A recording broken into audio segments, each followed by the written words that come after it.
Vote దోచుకుంటే ఊరుకోమురో, ప్రజల శక్తి ఏంటో చూపిస్తామురో. Button నొక్కితే ఇంకొకరు గెలవడమా,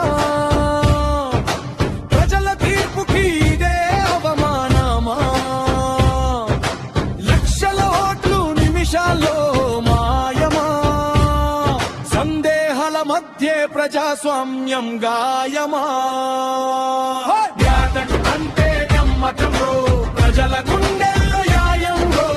ఈవీఎం చేతిలోనే సమువద్దురో, ప్రజాస్వామ్యాన్ని కూని చే